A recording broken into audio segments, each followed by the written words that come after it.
कल की मूवी की शुरुआत वो सस्पेंस और मिस्ट्री लेकर आता है जो व्यूवर्स को मूवी की ओर खींचता है। एंड इसमें कुछ इंटरेस्टिंग कैरेक्टर्स और अनएक्सपेक्टेड ट्विस्ट हैं जो देखने वालों को हुक कर देते हैं। एंड अगर आपको मूवी के एंडिंग के बारे में जानना है तो इस वीडियो को पूरा देखिएगा।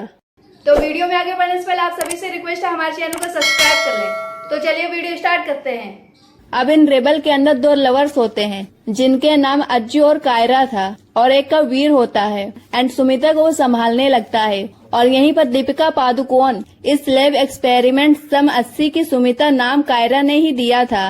एंड ये लड़कियां मात्र एक एक्सपेरिमेंट के लिए थीं और इनके कोई भी काम नहीं हुआ करते थे। और वहीं हमें दिखाया जाता है कि सुमिता के नाम के बाउंड भी निकल जाती है जो कि 5 मिलियन पॉइंट्स की थी और भैरवा भी अब उसके पीछे पड़ जाता है। और इसी बीच होता ये है कि इसी मुठभेड़ के अंदर कायरा मारी जाती है और अज्जू घायल हो जाता है और वीरन कवू छोटी बच्ची के साथ वहाँ पर आता है और वहीं पर सबको मार देता है। एंड उनके पास एक लाठी होती है जिसके चलते कोई भी उनको छू नहीं पाता। अश्वत्थामा यहाँ पर 8 फीट से भी ज्यादा था और वो अपनी ताकत का अच्छा खासा प्रदर्शन भी करता है। और फिर सीन जाता है भैरवा की तरफ। भैरवा काफी कोशिश करता है लेकिन वह भी कुछ नहीं कर पाता और बस यहीं अश्वत्थामा सुमिता को माँ कहकर प्रणाम करते हैं। उसकी सुरक्षा का एक ही मकसद था और इसी के चलते ये लोग चंबाला पहुंच जाते हैं। वहाँ पर सडनली बारिश हो जाती है और इसी के चलते मरियम और बाकी सबको यकीन हो जाता है कि हाँ यही माँ है, कल की इन्हीं की कोख से जन्म लेंगे।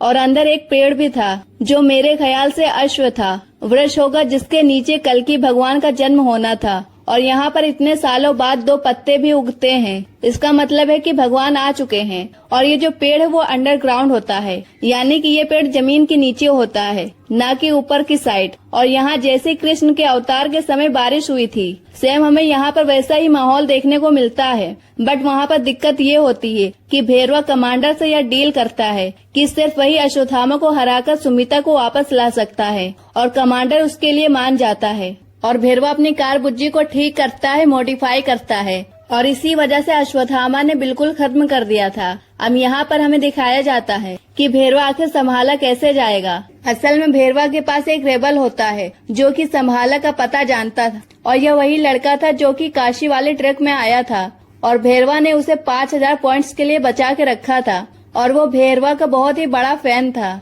और वो उस पर भरोसा करके उसको वहाँ पर ले जाता है। बट भैरवा सिर्फ खुद का ही सोच रहा था और उसको कल्कि और इन सब पर बिल्कुल भी भरोसा नहीं होता है। और फिर सीन जाता है मिनवाल की तरफ। मिनवाल अश्वत्थामा सुमिता को समझाता है कि यहाँ पर सभी लोग खत्म भी हो जाएंगे तो उनका खात्मा अच्छे के लिए होगा और भगवान का जन्म खास नक्षत्रों में होना है जो कि करीब है।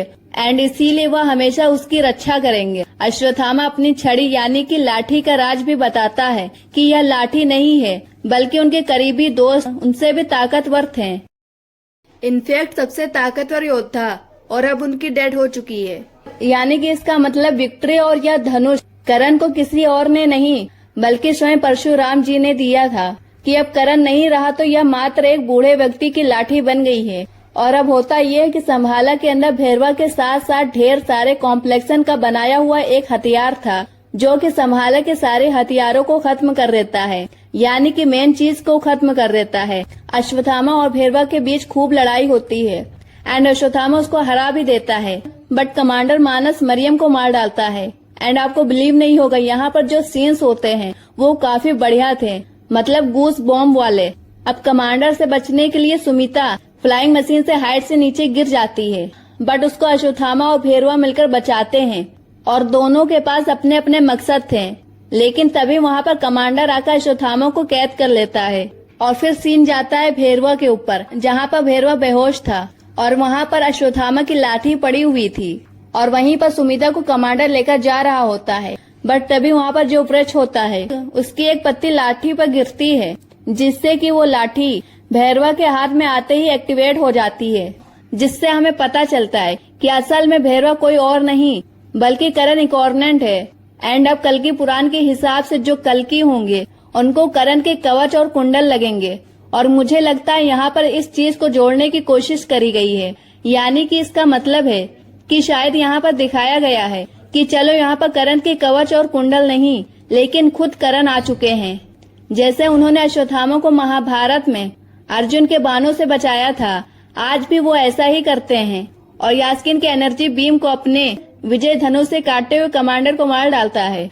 बट धनुष हाथ में ना होने की वजह से उसको फिर से यही लगता है कि वह भैरवा है और फिर कुछ टाइम के लिए उसको कुछ याद आता है कि वो कौन था। बट जैसे ही उसके हाथ से विजय धनुष छूट जाता है उसको फिर से याद आता है कि वह भैरवा है। और अब यहाँ पर एक बात तो क्लियर हो गई कि अश्वत्थामा से अब तक जो भी लड़ रहा था वो मारा गया था, बट खाली यहाँ पर भैरवा था जो बच गया था, जिसका रीजन ये है कि वो खुद करण के कॉर्नेट है। I mean, यहाँ के सीन्स को देखकर ऐसा लगता है कि अब इन सब के चलते वो बुच्ची के साथ फिर से सुमिता को लेकर जाने लगता है। इसका मतलब कि यास्कीन के पास में अश्वत्थामा उसको रोकने की कोशिश करता है, बट टेक्नोलॉजी काफी एडवांस थी और वो उसको चकमा देकर वहाँ से निकल जाता है। और फिर सीन जाता है संभाला की तरफ, जहाँ पर संभाला का बहुत ही बुरा हाल हो चुका था। हर तरफ त्राहिमाम मचा हुआ था एंड ऐसा लग रहा था कि वहाँ पर मिनी महाभारत हुई है। और ये सब देखकर अश्वत्थामा को समझ आ जाता है कि वह भैरवा उसका मित्र करण है जो भैरवा के रूप में है, बट उसको चीजें ठीक से याद नहीं है। और अब अश्वत्थामा की जिम्मेदारी है कि वो करण को याद दिलाए कि वो कौन है, यानी कि भैरवा को, ताकि यास्कीन को हराने में वो उनकी हेल्प करे। और ऐसा माना भी गया है कि यहाँ पर 7 चिरंजीवी लगेंगे कली को हराने के लिए। एंड फिर हम माइट बी के अगले पार्ट को देखते हैं, जिसके अंदर हम देख सकते हैं कि हनुमान जी वहाँ पर आए हैं और बहुत सी चीजें वहाँ पर निकल कर आएंगी। एंड मीनवाइल हम नोटिस करते हैं एक पोस्ट क्रेडिट सीन को, या फिर कह सके मिड क्रेडिट सीन को। यास्कीन यानी कि कली पुरुष को वह सुमिता वाले सीरम की एक बूंद मिल जाती है, जिसको वह इंजेक्ट करते ही काफी हद तक सही हो जाता है। एंड उसका ऐसा नशा या फिर ऐसी शक्ति आज तक नहीं मिली थी। उसकी बॉडी बिल्कुल स्वस्थ हो जाती है और यहीं पर वो कहने लगता है कि सुमिता को लेने और कल्कि के जन्म को रोकने अब वो खुद जाएगा। यहाँ पर यास्कीन यानी कि कली उस गांडी को भी उठा लेता है। उसके पीछे हम 6 हाथ को देख पाते हैं, यानी कि इसका मतलब यहाँ पर वो एक फोर्स गॉड की तरह खुद को दिखा रहा था। एंड ऐसा डिस्क्रिप्शन हमें वेदों के अंदर भी मिलता है कि जो कली होगा उसके कई सारे हाथ होंगे और वो दिखाएगा कि मैं कितना महान हूँ। एंड बेसिकली यहाँ पर वो कृष्ण भगवान को मॉक करने की कोशिश कर रहा था। और अब आप ये भी सोच रहे होंगे कि जब मशीन इस गांडीव को नहीं उठा पाई, इंसान नहीं उठा पाए, तो यहाँ पर यास्कीन ने ऐसा कैसे कर लिया। तो वहीं आपको बता दे कि उसके अंदर कल की अवतार की एक बूंद चली गई थी, यानी कि उनकी एनर्जी चली गई थी, जिसके चलते शायद वो उसको उठा पाए। और हम ये भी नोटिस करते हैं कि उसकी बॉडी से जुड़े हुए जो लाइफ वाले तार होते हैं वो भी अलग हो जाते हैं। एंड उसी के आसपास हम 6 मैजिकल ऑप्स को भी देख पाते हैं, या फिर कह सकते हैं कि 6 उड़ते हुए गोले। इनफैक्ट कहीं पर मैंने ये भी रीड किया है कि जो कली है उसके यहाँ पर खाली इन चीजों के अंदर ही जगह दी गई थी, जैसे कि सोना, प्रोस्टिट्यूशन एंड ये सब माइट भी उनको दर्शा रहे होंगे। एंड अगर आप इस मूवी के अंदर देखेंगे तो यहाँ पर वो सभी चीज हो रही थी, प्रोस्टिट्यूशन भी हो रहा था एंड वहाँ पर बहुत ही ज्यादा दिक्कत हो रही थी, स्लॉटर हो रहा था। एंड उन्हीं के अंदर यह कली बसता है। अब हमें देखना यह होगा कि यहाँ पर हमें कली का एक फिजिकल मिनिफिक्शन दिखाया गया है, बट कली जो है ना वो इन सब गलत कामों के अंदर बसता है, जैसे कि स्लॉटर, अल्कोहल, गोल्ड एंड ये सब जो चीजें आती है ना, इनके अंदर कली डीम का जिक्र कराया गया है और इन्हीं सब के चलते इंसान का दिमाग खराब होता है। एंड फिर हमें ये भी दिखाया जाता है कि कली का इन सब पर कंट्रोल है। एंड यहाँ पर ये जो कॉम्प्लेक्शन है कि कली कैसे खुद को यहाँ पर सबके ऊपर मैनिफेस्ट कर रहा था और इन्हीं सब की वजह से उसे पावर मिलती है। एंड यही वजह है जिसकी वजह से इस मूवी में धरती का ये हाल दिखाया जाता है और इस भूमि के साथ में कल की मूवी यहाँ पर खत्म हो जाती है। सो फ्रेंड, यही थी 2898 एडी फिल्म की कहानी। तो अब इस मूवी का सबसे इंटरेस्टिंग पार्ट मैं आपको बताती हूँ कि इस मूवी की स्टार्टिंग में हमें दिखाया जाता है कि कैसे अश्वत्थामा ने एक ब्रह्मास्त्र चलाया था उत्तरा की गर्भ की तरफ, बट ऐसा डायरेक्टली नहीं हुआ। असल में हुआ यह था कि अश्वत्थामा बहुत ही गुस्से में था और वो सोचने लगा कि वह रात में जाकर पांडवों को मार डालेगा, बट कैंप के अंदर उनके बच्चे होते हैं और इसी के चलते होता ये है कि अर्जुन और भीम बहुत ही ज्यादा गुस्से में आ गए थे और वो अश्वत्थामा को मारने वाले थे। और फिर हमें दिखाया जाता है, ऑब्वियसली यही बात है कि अश्वत्थामा जानता था कि अर्जुन और भीम बहुत ताकतवर हैं। अश्वत्थामा इसके चलते डर गया था और वेद व्यास के आश्रम में भाग गया था, यानी कि वो उनकी प्रोटेक्शन लेने गया था।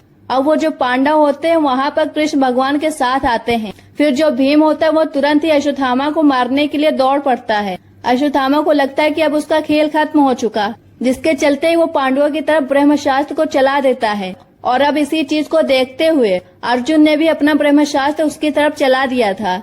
अब भगवान कृष्ण जानते थे कि इसके चलते क्या होने वाला है, और इसके चलते आने वाली जनरेशन खत्म हो जाएगी, धरती खत्म हो जाएगी, जिसके चलते उन्होंने वेदव्यास जी से कहा था कि आप ब्रह्मशास्त्र को कोलाइड करने से रोक लीजिए, यानी कि यहाँ पर आपस में टकराने से रोक लीजिए। अब वेदव्यास जी ने यहाँ पर ब्रह्मशास्त्र को बीच हवा में ही पकड़ लिया था। एंड इसके बाद कृष्ण भगवान ने अर्जुन और अश्वत्थामा दोनों को कहा कि वो अपना ब्रह्मशास्त्र वापस बुला लें। अब देखना ये होगा कि अर्जुन को ब्रह्मशास्त्र को वापस बुलाने का मंत्र पता था कि नहीं। और यहीं पर अश्वत्थामा यह बोलता है कि उसको खाली ब्रह्मशास्त्र चलाना आता है, लेकिन वापस लेना नहीं आता। एंड इसीलिए कहा जाता है कि आधी नॉलेज हमेशा खतरनाक होती है। अब कृष्ण भगवान रिक्वेस्ट करते हैं कि ब्रह्मा जी को वो अपने वेपन वापस ले लें, बट ब्रह्मा जी बोलते हैं कि अगर एक बार इस अस्त्र को किसी के नाम लेकर छोड़ दिया गया है तो वो उसको खत्म करके ही वापस आएगा। और इसके चलते होता ये है कि इस ब्रह्मशास्त्र को रिडायरेक्ट करा गया था उत्तरा के गर्भ की तरफ, जहाँ पर अभिमन्यु का बच्चा पल रहा था। अब होता ये है कि वो जो उत्तरा होती है वो कृष्ण भगवान को उसको अपनी गोद में लेकर उसे पुनर्जीवित कर देते हैं, और इसी के चलते उसका नाम परीक्षित होता है। एंड अब जाकर सेम टाइम पर कृष्ण भगवान अश्वत्थामा को क्रश करते हैं कि वो हमेशा जिंदा रहेगी, कस रहेगा, हमेशा उनके घाव रहेंगे, उसके माथे से हमेशा खून बहता रहेगा।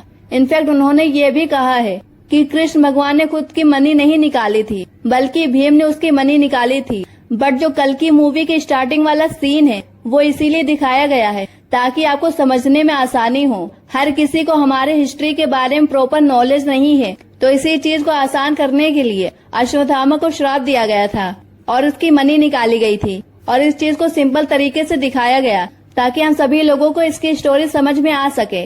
बाकी इस मूवी के अंदर कुछ न कुछ छोटी मोटी कमी रही होंगी, या फिर ये भी हो सकता है कि वो स्टोरी को अपने हिसाब से इधर उधर करेंगे, या फिर ये भी हो सकता है कि कल की पार्ट 2 के अंदर हमको और डिटेल में चीजें बताई जाएंगी। बाकी आप लोग बताना कि आप लोगों को मूवी कैसी लगी। एंड मुझे ऐसा लगता है कि ये मूवी इस साल की one of the biggest hits भी होने वाली है। एंड वीडियो पसंद आई तो वीडियो को लाइक जरूर कर देना, और ऐसे ही नई मूवीज की स्टोरीज के लिए हमारे चैनल को सब्सक्राइब करें। मिलते हैं नेक्स्ट वीडियो में, तब तक के लिए बाय।